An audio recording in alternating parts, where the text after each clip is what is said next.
चेतावनी, वार्निंग, भड़ुए, गद्दार, गांडू, हरामखोर और लवड़ू इस वीडियो को ना देखें, क्योंकि अगर आगे देखते हो और अगर गांडू और गद्दार हो तो आज कान और गांड दोनों से खून निकलने की ज्यादा आशा है।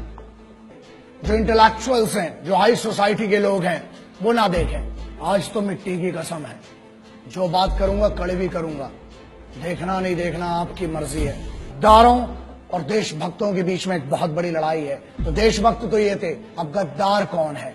मेरे हिसाब से जो मुझे लगता है, हर वो आदमी, चाहे वो आम आदमी हो, चाहे सिंपल साधारण एक जनरल पब्लिक हो, चाहे एक ऑफिसर हो, चाहे वो किसी मीडिया हाउस का बैठा हुआ बॉस हो, चाहे वो किसी बहुत बड़ी ऑर्गेनाइजेशन का सीईओ हो, चाहे वो नेता हो, चाहे मंत्री हो, हर वो आदमी जो इस देश के सिपाही का सम्मान नहीं करता है, उसकी शहादत का सम्मान नहीं करता है, और यहां बैठ के हमारी रोटी खा के अपने नाजायज बाप पाकिस्तान की तरफ से बोलता है, हर वो मादर चोद, हर वो बहन चोद गद्दार है इस देश का, और मेरे लिए वो देशद्रोही है।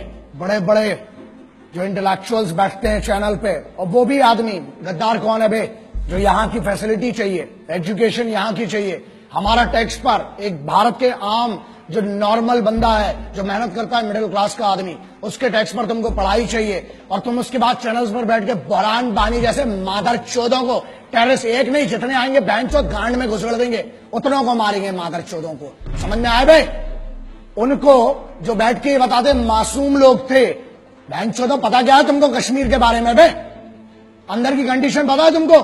जो गुमराह करते हैं इस देश के बच्चों को, उनको स्कूल कॉलेजेस नहीं जाने देते और अपने लौंडों को विदेश में पढ़ाते हैं। मेरे लिए हर वो मादरचोद, हर वो आदमी गद्दार है जो यहां बैठकर यहाँ की रोटी खाकर, चाहे कहीं पर भी बैठे, किसी भी लेवल का हो, चाहे अंग्रेजी में बोले चाहे हिंदी में बोले, जो भी पाकिस्तान की इस हरकत का और मेरे उन भाइयों को सोते हुए मारा जिन मादरचोदों ने, उनकी तारीफ करने वाला वो हर आदमी गद्दार मादरचोद, इस देश का राष्ट्रद्रोही है, गद्दार है, बहनचोद। मैं हमेशा कहता हूं, और मैं ऑपरेशंस जो थे मैं उसके बारे में बात नहीं करना चाहता था।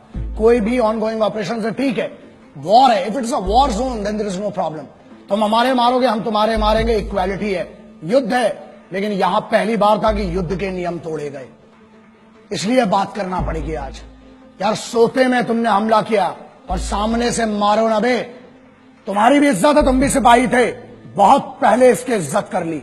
टेररिस्ट की इज्जत नहीं, सिपाही होते हैं एज अ सोल्जर। मैंने पिछले वीडियो में कहा कि मैं इज्जत करता हूं किसी भी देश के सिपाही हो। अबे तुम क्या बात करते हो बे? तुम तो मुर्दे नहीं अपनाते हो। हमने फिर भी इज्जत की, बोला, तुम्हारी तारीफ की, सबकी तारीफ की, लेकिन अब युद्ध के नियम टूट चुके थे। लाखों ईमेल आए हैं, 7 लाख से ऊपर ईमेल है। पूरी टीम पागल हो चुकी है जब से हमला हुआ है कि सर अब कुछ बोलना पड़ेगा। और आज बोलना इसलिए जरूरी है क्योंकि जवाब देना पड़ेगा कुछ बड़ुओं को। अब पता नहीं इनको क्या बोलूं, समझ में नहीं आता, क्योंकि एक वीडियो में मुझसे गलती हुई थी, मैंने कुत्ता बोल दिया था एक आदमी को। उस भड़ुए को कुत्ता बोल के ना मुझे गम हुआ, क्योंकि जब मैंने घर जाके अपने वो 2 शेर देखे ना, कुत्ते देखे, जब घर के देखे वो बच्चे, तब लगा कि यार कुत्ते से तो वफादार कोई होता ही नहीं है। इन हरामियों को मैंने कुत्ता बोल के ना, उस कुत्ते की जात पे मैंने उसकी बेइज्जती कर दी। एक नेता है, एक सांसद है, एक स्पोक्स पर्सन है, उसने एक बात कही। क्या कही वो बहुत जरूरी है, मैं आपके सामने पढ़ के सुनाता हूं। उसने फेसबुक में, ट्विटर में क्या शेयर किया और बेशर्मी से क्या लिखा और क्या कहा, उसका जवाब आज जरूरी है। उरी में मारे गए सारे सैनिक घूस देकर आर्मी में भर्ती हुए थे, अच्छा हुआ साले मारे गए।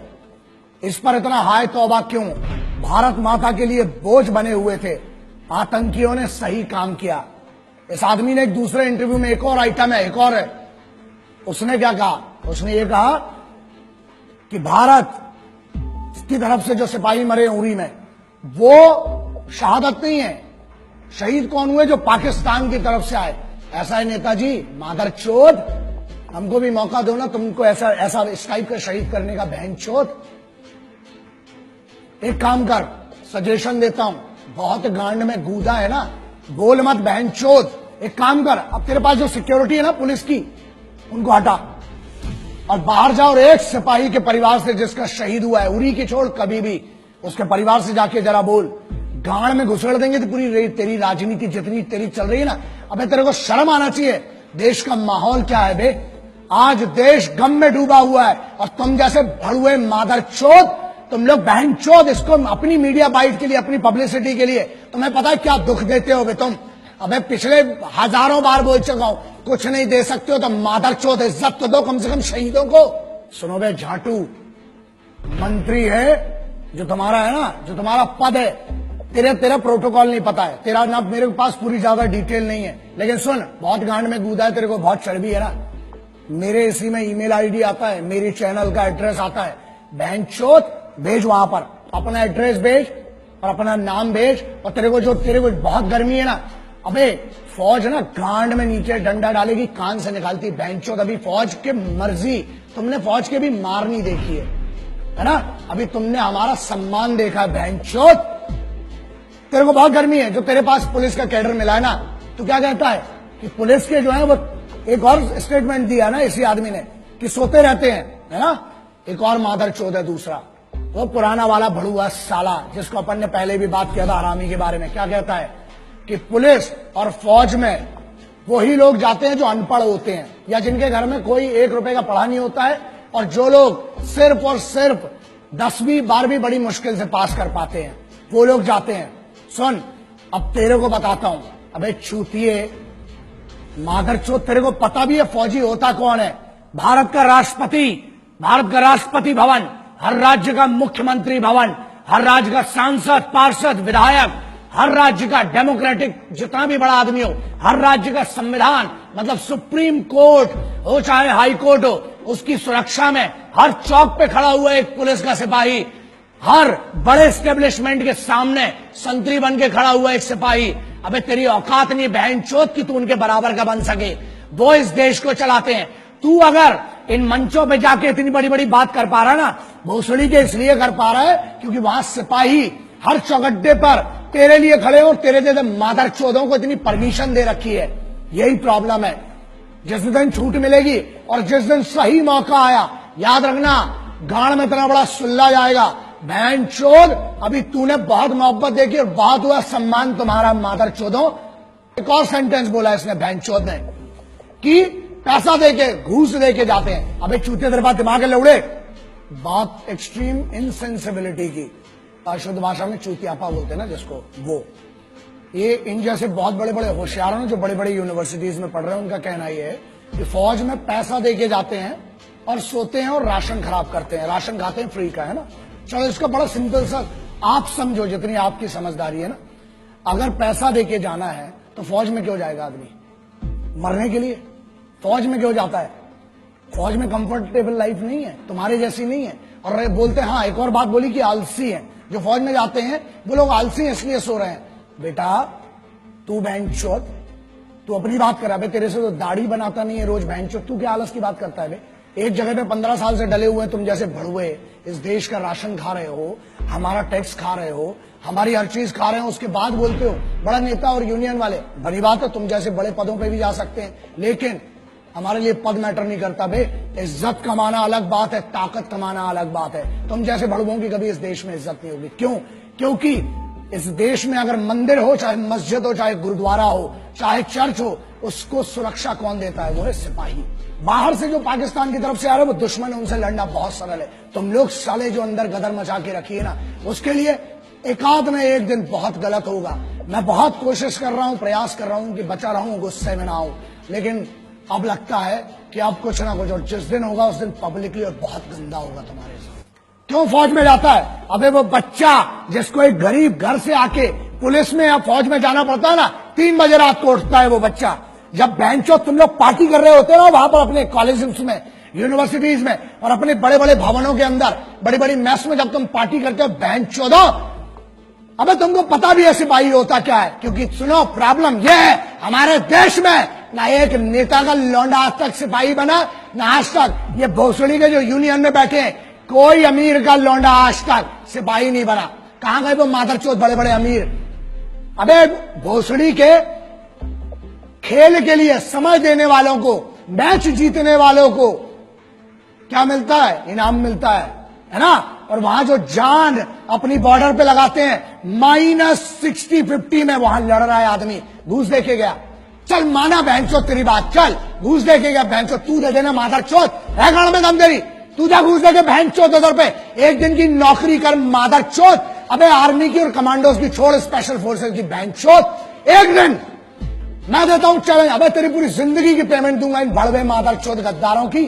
जा एक दिन ट्रैफिक पुलिस का काम करके देख मादरचोद, धूप में वहां खड़े होकर देख, पानी में खड़ा होकर देख, मुंबई पुलिस हो चाहे दिल्ली पुलिस हो चाहे हरियाणा हो चाहे उत्तर प्रदेश हो, एक पुलिस के सिपाही का काम करके देख, फौज की तो बहुत दूर की बात है, तेरी गांड में इतनी दम रही है बहनचोद। और सुन, ये बात क्लियर सुन ले, आज तुम जैसे मादरचोदों को अगर मार के जेल जाना पड़ा, 14 साल मंजूर है बहनचोद। जिस दिन मेरे सामने पड़े ना मादरचोद, मारूंगा, लेकिन एक बात पक्की है, पब्लिकली मारूंगा, अकेले कभी नहीं मारूंगा, क्योंकि तुम जैसे आगे और पैदा ना हो बहनचोद। अबे मुझे तो शर्म आती है, माफ करना, जिसने तेरे को पैदा किया ना मां, मुझे माफ कर दे, तेरे को भी नहीं पता था कि ऐसी मादरचोद औलाद पैदा करोगी मां आप।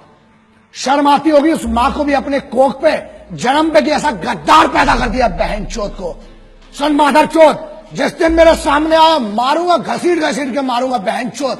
और दूसरी चीज, 14 साल होती ना जमानत तो मिलेगी, आऊंगा तेरे जैसे और मादरचोदों को ढूंढूंगा, फिर मारूंगा बहनचोद, जाऊंगा। 14 साल मंजूर है बहनचोद, क्रांतिकारियों का चेला हूं, जेल भी गया कोई फर्क नहीं पड़ता है, लेकिन तुम जैसे गद्दारों को चुप करके रहूंगा, फिर मारूंगा, फिर जेल जाऊंगा, बाहर आऊंगा, जब जब आऊंगा मारूंगा मादरचोदों। दूसरी बात मुन्ना, हमें रोज सुबह से लेकर रात तक धमकी के कॉल आते हैं, और रही बात हमारी, मादरचोदों इतनी तैयारी के साथ चलते हैं, इतना जखीरा तो खुद लेके चलते हैं बे, इतना असला बारूद, मादरचोदों 1 किलोमीटर तक धुआं धुआं करूंगा जिस दिन मैं मारने पे आया बहनचोद।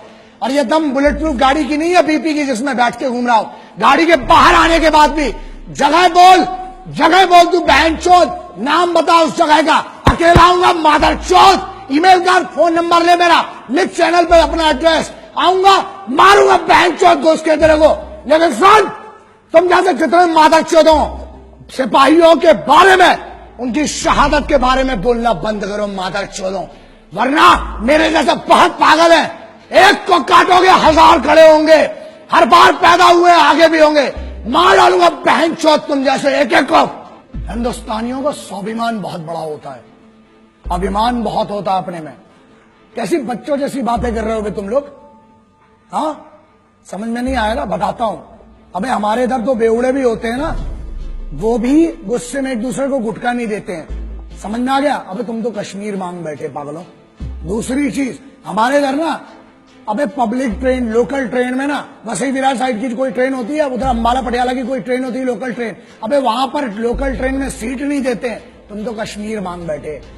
और अगर पैर की धूल होती तो फिर भी 1 लाख बार सोच के चलो दे दिया होता, मोहब्बत से मांगते तो। अबे तुम तो दुश्मनी में हमसे हमारा मुकुट कश्मीर मांग बैठे हो। हमारा था, है, और कुबत और गांड में तो ले लेना बहनचोद, हमारा था, है और रहेगा। जितनी बार घुसोगे उतनी बार मारेंगे, आ जाओ, प्योर इन्विटेशन है। और रही बात हमारी, हम जैसे पागलों को घंट फर्क नहीं पड़ता बहनचोद, डंडा डालेंगे, पेलेंगे जितनी बार आओगे। माफ करना, मैं उनसे माफी मांगना चाहता हूं जो मेरे सिपाही, चाहे वो पुलिस के सिपाही हैं, चाहे मेरी फौज के सिपाही हैं, चाहे जो भी सिपाही हैं जिनकी हम बात करते हैं, जो यूनिफॉर्म पर है, जिसने यूनिफॉर्म पहनी है, कोई सी भी यूनिफॉर्म है, वो इस देश का सिपाही है। अगर इन गद्दारों को मैं जवाब नहीं दे पाया हूं ढंग से, या इनके सम्मान में कोई कमी रह गई है, तो मैं आपको वादा करता हूं, एक कमांडो वचन, एक सिपाही वचन है, जहां मिलूंगा, जब मिलूंगा, आपकी तरफ से अलग से इनकी गांड में डंडा करूंगा, अलग से मारूंगा बहनचोदों को। मैं सिर्फ, हम जो हैं, हम सिर्फ तिरंगे के सगे हैं, ना हम किसी के उपकार के हैं, ना हम किसी सरकार के हैं, समझ लेना, ना हम किसी के उपकार के हैं, ना हम किसी सरकार के हैं, हम हैं तो सिर्फ हर फौजी, हर सिपाही के परिवार के हैं। हमको किसी से कोई मतलब नहीं होता, ना हम किसी के उपकार के सगे हैं, ना हम किसी सरकार के सगे हैं, हम हैं तो हैं सिर्फ और सिर्फ एक फौजी और एक सिपाही के परिवार के सगे हैं। बस इतना मेरी तरफ से आज जितना हो सका इस भाई से करूंगा, आज भी कर रहा हूं, आखिरी तक इस मिट्टी के लिए लड़ूंगा। और अगर तुमसे ना हो सके तो बताना, ये भाई तो आखिरी सांस तक तुम्हारे लिए लड़ेगा और इस मिट्टी के लिए लड़ेगा। ये वादा रहा तुमसे, आज भी और आगे भी। जय हिंद। वंदे मातरम, इनकलाब जिंदाबाद, भारत माता की जय।